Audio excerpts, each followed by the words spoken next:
그대는 자식에게 어떤 마음을 품고 계십니까? 사랑이라고 믿고 계셨을 겁니다. 하지만 그 깊은 곳엔 말하지 못한 억울함이나 작은 서운함이 스며들어 있진 않으신지요? 겉으로는 평온해 보여도 그 미묘한 마음결은 자식에게 온전히 전달됩니다.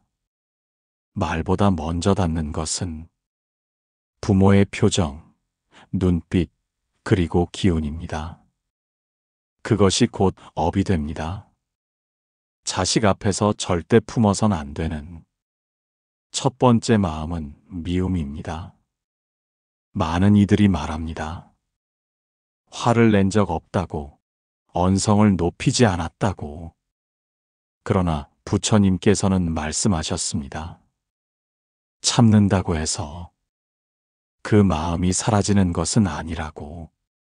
오히려 입 밖으로 내지 않은 감정일수록 행동 사이로 흘러나온다고 하셨습니다. 미움은 때로는 조용한 표정 속에 숨어 있고 지친 한숨 속에 스며 있습니다. 그리고 자식은 그 차가움을 본능적으로 감지합니다. 그 벽은 말없이도 마음을 밀어내고 서로를 멀어지게 합니다. 어느 어머니의 이야기입니다. 그녀는 아들에게 큰 기대를 걸고 살았습니다. 하지만 사춘기가 시작되며 아들은 점점 예민해졌고 어머니가 도움을 주려 할수록 더욱 거칠게 반응했습니다. 그녀는 애써 감정을 억눌렀습니다. 화를 내지 않고 좋은 말로 다가가려 했습니다. 하지만 마음속에는 서운함이 켜켜이 쌓여갔습니다. 나는 이렇게 해주고 있는데 왜 나를 이렇게 힘들게 하나? 무시당하는 기분이야? 이런 생각들은 말이 아닌 눈빛과 행동에 담겨 자식에게 전달되었습니다. 아들은 점점 멀어졌고 그녀는 더 깊은 고독을 느꼈습니다. 부처님께서는 마음속 미움은 겉으로는 보이지 않지만 연기처럼 퍼져서 자신의 기운부터 가린다고 하셨습니다. 그 감정은 자식을 상하게 하는 것 같지만 사실은 부모 자신의 복을 막고 삶의 흐름을 어둡게 만든다는 말씀입니다. 불교에서는 모든 업은 마음에서 시작된다고 봅니다. 말없이 자식을 탓하는 생각, 기대에 미치지 못한 실망, 작은 불만조차 그 마음 안에서 업의 씨앗이 되어 자식의 길을 어둡게 만듭니다. 부처님 당시 한 제자 바구가 있었습니다. 그는 조용하고 성실한 수행자였지만 항상 무거운 기운을 품고 있었습니다. 어릴 적부터 형제들 사이에서 인정받지 못한 기억이 그의 마음 깊이 남아 있었습니다. 하루는 수행 중 부처님께서 바구의 곁에 다가오셨습니다. 낙엽이 떨어지는 소리만 들리는 조용한 숲속에서 부처님은 말씀하셨습니다. 말이 없어도 묵은 감정은 삶의 길을 가립니다. 그 마음이 정리되지 않으면 공부가 쌓여도 깨달음은 열리지 않는다. 그 말에 바구는 마음을 내려놓고 울었습니다. 말없이 가슴 속에 담아두었던 서운함과 미움이 자신을 짓누르고 있었음을 그제야 깨달은 것입니다. 그 이후로 그는 자신의 감정을 들여다보는 수행, 곧 관의 길에 들어섰습니다. 있는 그대로 마음을 비추는 공부였습니다. 조금씩 감정을 녹여가며 그는 진정한 평온에 다가갔습니다.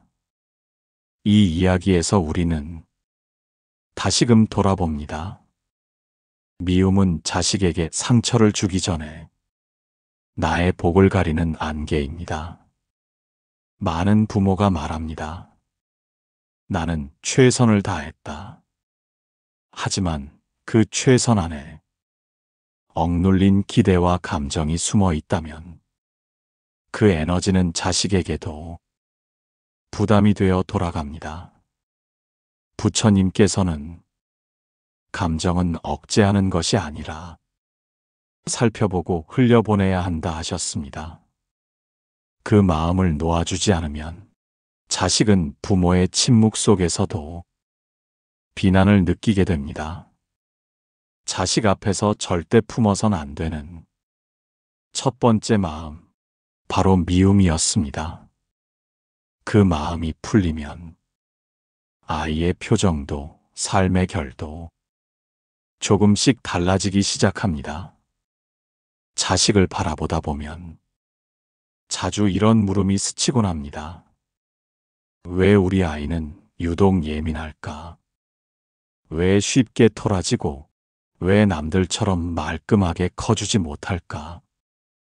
이런 생각이 시작되면 마음속 깊은 곳에서 비교라는 그림자가 슬며시 드리웁니다. 이웃집 아이 형제자매 혹은 과거의 내 모습까지 기준으로 떠올라 자식을 재기 시작합니다. 자식 앞에서 절대 품어선 안 될 두 번째 마음, 비교입니다. 처음엔 걱정처럼 보입니다. 저래도 괜찮을까? 그렇게 해서 살아갈 수 있을까? 그러나 곧 실망으로 바뀌고 실망은 자식에게 나는 부족하다는 인식을 심습니다. 부처님께서는 존재는 서로 다르게 피어난다고 하셨습니다. 나무는 같은 땅에서도 다른 높이로 자라고 꽃은 같은 계절에도 다른 날에 피고 지기 마련입니다. 사람도 그렇습니다. 걸음의 속도도 나아가는 방향도 각기 인연 따라 움직일 뿐입니다. 하지만 우리는 늘 기준을 만들어 놓고 그 안에 아이를 끼워 맞추려 합니다. 형처럼 해봐라. 옆집 아이는 벌써 취업했단다. 나는 너만 할 때는 이랬었다.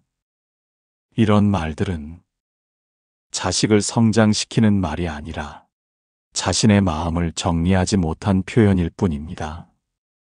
자식은 그 말 너머의 뜻을 빠르게 알아챕니다. 나는 지금의 나로는 부족하구나. 부모님 눈에 나는 실패한 사람인가? 부처님 당시에도 비슷한 이야기가 있었습니다. 수행력으로 뛰어났던 아누루타, 늘 조용히 뒤를 따르던 난디아. 두 사람은 함께 출가했지만 진전의 속도는 달랐습니다. 아누루타는 빠르게 가르침을 깨우쳤고 속으로 이런 마음이 생겼습니다. 나는 이만큼 왔는데 왜 그는 아직도 그 자리에 있지? 말은 없었지만 그 시선은 난디아에게 전해졌습니다. 난디아는 점점 의욕을 잃었고 앞으로 나아가기보다 점점 뒤로 물러섰습니다. 이 모습을 본 부처님께서는 제자들을 불러 모으셨습니다. 햇살이 들지 않는 나무 아래 그늘진 자리에서 난디아는 조용히 고개를 떨군 채 앉아 있었습니다. 부처님은 말씀하셨습니다. 속도는 업의 흐름에 따라 정해지는 것이지 재능이나 노력만으로 말할 수 없다. 누구는 빠르고 누구는 느리지만 모두 제 갈 길을 가고 있다. 아누루타는 깊이 고개를 숙였습니다. 자신이 더 앞섰던 것은 뛰어나서가 아니라 과거의 마음이 그리 흐르고 있었던 것뿐임을 그제야 깨달았습니다. 이 이야기의 울림은 지금 우리의 삶에도 이어집니다. 누구는 성실하고, 누구는 감정이 깊고, 누구는 말이 많고, 누구는 말없이 속을 앓습니다. 그 차이는 잘잘못이 아닙니다. 다름일 뿐입니다. 그 다름을 인정하지 못하는 순간, 부모의 마음은 혼란스러워지고, 자식은 자신이 틀린 사람이라 믿기 시작합니다. 한 어머니가 있었습니다. 첫째는 조용하고 성실했습니다. 둘째는 감정이 풍부하고 예민했습니다.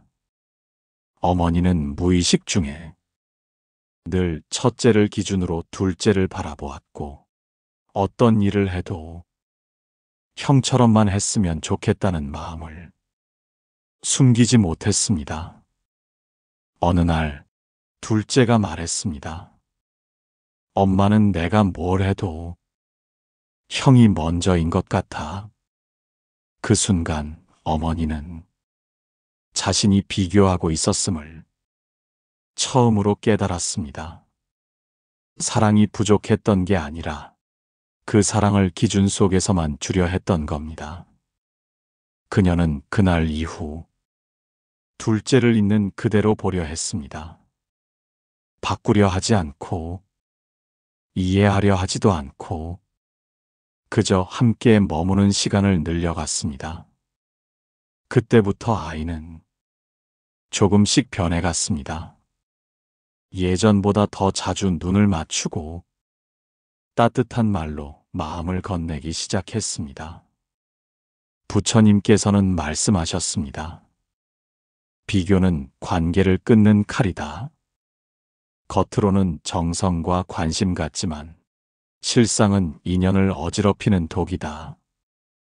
자식의 속도는 부모의 기대와 일치하지 않아도 됩니다. 지금의 걸음이 느려 보여도 그 안에 마음이 담겨 있다면 그 아이는 제 갈 길을 걷고 있는 것입니다. 자식 앞에서 절대 품어선 안 될 두 번째 마음, 비교. 그 마음을 내려놓는 순간 그 아이는 자기만의 길에서 자신 있게 걸어가기 시작할 것입니다. 자식에게 세 번째로 절대 품어선 안 될 마음이 있습니다. 그것은 체념입니다. 애써도 바뀌지 않으니 이제는 기대도 없다는 생각, 더는 말하지 않겠다는 포기. 그 마음은 가장 조용하지만 자식에게는 가장 아프게 다가옵니다. 표현하지 않더라도 체념은 눈빛에 담깁니다. 무심한 말투, 더 이상 관심 두지 않는 태도, 그리고 무거운 침묵. 자식은 부모의 기대보다 부모의 포기를 더 빠르게 알아차립니다. 부처님께서는 모든 존재는 끊임없이 변한다고 하셨습니다. 지금의 모습이 전부가 아니며 어떤 마음도 머물지 않고 흐른다는 뜻입니다. 하지만 많은 부모가 지치고 실망한 나머지 자식의 변화를 스스로 차단해버립니다. 얘는 원래 그래. 해봐야 안 되는 애야. 내가 다 해봤어. 이런 말들은 그 아이가 살아갈 가능성의 문을 부모가 먼저 닫는 것입니다. 부처님 당시 아버지의 기대를 저버린 한 제자가 있었습니다. 그의 이름은 데바다타. 총명하고 매사에 능했으나 자신의 뜻을 관철하려는 집착이 강했습니다. 그는 부처님의 가르침을 받았지만 마음의 교만을 버리지 못했습니다. 주변 제자들은 점차 그를 멀리했고 부처님께서도 여러 차례 그를 타이르셨습니다. 하지만 데바다타는 끝내 자신의 길을 따랐고 결국 교단을 떠나게 됩니다. 이후 그를 바라보는 이들 가운데 저 사람은 끝났어. 더는 돌아올 수 없어. 이렇게 말하는 이들이 늘어났습니다. 그러나 부처님은 한마디만 남기셨습니다. 지금은 어둡지만 그 마음이 언젠가 자신을 돌아보게 된다면 그도 다시 길을 찾을 것이다. 그리고 훗날 대바다타는 말없이 길을 따라 수행자들의 뒤를 따르기 시작했습니다. 아무 말 없이 그저 발걸음으로 자신의 지난 업을 씻으려는 듯이. 이 이야기의 본질은 누구에게도 단정은 없다는 데 있습니다. 자식이 실수하고 돌아서고 부모의 마음을 몰라도 그건 한 시기의 흐름일 뿐입니다. 한 아버지가 있었습니다. 아들은 삼수 끝에 대학에 들어갔지만 1년도 채 안 되어 자퇴했습니다. 그 뒤로 몇 년을 방 안에서 지냈습니다. 처음엔 설득도 하고 책도 사주고 밖으로 데리고 나가려도 했습니다. 하지만 아이는 점점 더 문을 닫았습니다. 아버지는 결국 이렇게 중얼거렸습니다. 쟤는 그냥 포기해야 돼. 그 말을 들은 아내는 조용히 말했습니다. 여보, 아이가 우리를 포기한 게 아니라 우리가 먼저 아이를 내려놓은 것 같아. 그 말에 아버지는 깊이 고개를 숙였습니다. 그날 밤 그는 아이의 방문 앞에 앉아 말없이 앉아 있었습니다. 무슨 말도 하지 않고 단지 손에 물 한 잔만 들고. 그날 이후 아이는 가끔 방문을 열었습니다. 말은 없었지만 아버지의 체념이 다시 기다림으로 바뀌었음을 아이도 느낀 것입니다. 기다림은 말이 필요 없습니다. 그저 자리를 지키는 것이 가장 큰 사랑이 됩니다. 부처님께서는 변하지 않는 마음은 없으며 변화를 늦추는 것은 타인의 시선과 낙인이라고 하셨습니다. 아이를 바꾸려 하지 않아도 됩니다. 단지 그 자리에서 자리를 지켜주는 것만으로도 변화는 시작됩니다. 체념은 사랑의 마지막이 아닙니다. 사랑이 멈추는 시작입니다. 자식 앞에서 절대 품어선 안 될 세 번째 마음, 체념. 그 마음을 거두면 아이의 닫힌 문도 언젠가는 조용히 열릴 수 있습니다. 자식을 사랑하면서도 마음속 어딘가에는 말하지 못한 감정이 남습니다. 그것이 바로 미움, 비교, 체념이라는 그림자였습니다. 이 세 가지는 한 번쯤 누구나 스쳐간 마음입니다. 하지만 부처님께서는 그런 마음을 품은 채로 자식을 마주하면 그 마음이 업이 되어 그대가 가장 아끼는 이의 삶을 가린다고 말씀하셨습니다.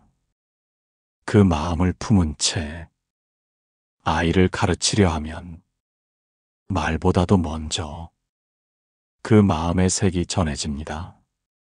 아이는 반응하지 않고 피하거나 혹은 마음의 문을 닫습니다.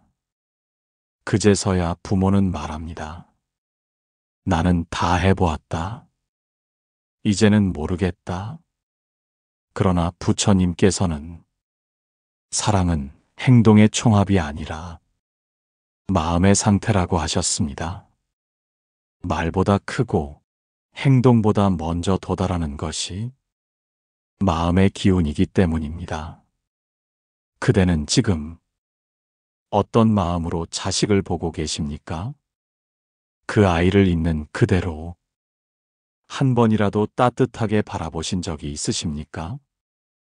불교에서 말하는 자비란 상대가 원하는 모습이 아닌 있는 그대로의 모습에 따뜻함을 건네는 일입니다.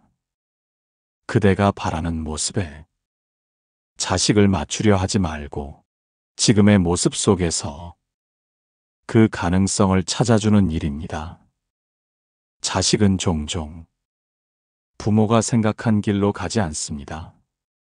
부처님 제자 중에서도 길을 잃었다가 돌아온 이가 많았고 예상과 다른 방식으로 깨달음에 도달한 이도 많았습니다. 그것이 삶입니다. 바로 그 흐름을 신뢰하는 것이 수행입니다. 한 제자가 부처님께 물었습니다. 스승이시여, 사랑했는데 왜 아픔이 남습니까? 다 이해하려 했는데 왜 마음이 이렇게 무거운 겁니까? 부처님께서는 잠시 침묵하셨다가 말씀하셨습니다. 그대는 이해하려 했지만, 조건을 달았고 사랑하려 했지만 모양을 정해놓았기 때문이다. 사랑은 물과 같아야 한다. 가두려 하면 탁해지고 흐르게 하면 맑아진다. 그 말은 수천 년이 지난 지금도 마음을 비추는 등불처럼 남아 있습니다. 자식을 향한 그대의 마음이 조건 없는 물처럼 흐르기를, 결과가 아닌 존재 자체에 닿기를. 어느 날 한 어머니가 조용히 말했습니다. 나는 그 아이가 달라지길 기도해 왔지만 지금은 그 아이가 힘들지 않기를 바란다. 그 한마디가 수십 년의 싸움을 멈추게 했습니다. 마음을 바꾸는데 대단한 노력이 필요한 것은 아닙니다. 단지 방향만 바꾸면 됩니다. 내가 바라는 자식이 아니라 지금의 자식을 있는 그대로 보는 것. 이 작은 전환이 인연을 회복시키는 시작이 됩니다. 자식 앞에서 절대 하지 말아야 할 세 가지. 미움, 비교, 체념. 그 마음을 놓아주는 순간 그 아이는 조금씩 달라지기 시작합니다. 때로는 아무 말 없이, 때로는 아주 오랜 시간이 지난 후에야 그 기운이 돌아옵니다. 하지만 분명한 것은 그대가 바꾼 마음은 그대와 자식 사이에 놓였던 벽을 허물고 다시 길을 열어준다는 사실입니다. 그러니 묻습니다. 그대는 지금 어떤 눈으로 자식을 바라보고 계십니까? 사랑이라 믿고 있는 그 시선 안에 혹시 기대, 실망, 비교, 체념이 섞여 있지는 않으십니까? 그 마음을 오늘 부처님의 말씀에 따라 내려놓아 보십시오. 작은 변화가 자식의 눈빛을 바꾸고 그대 자신의 복을 다시 열어줄 것입니다. 그대의 자식은 그대의 삶에 찾아온 가장 깊은 인연입니다. 말이 아닌 마음으로 품으셔야 합니다. 지금 이 순간 그대를 가장 많이 닮은 그 아이를 어떤 마음으로 바라보고 계십니까? 댓글로 당신의 마음을 들려주시겠습니까? 구독과 좋아요는 영상 제작에 큰 힘이 됩니다. 쉼이 머무는 곳에서 오늘도 당신의 삶에 고요한 숨결이 머물기를 바랍니다.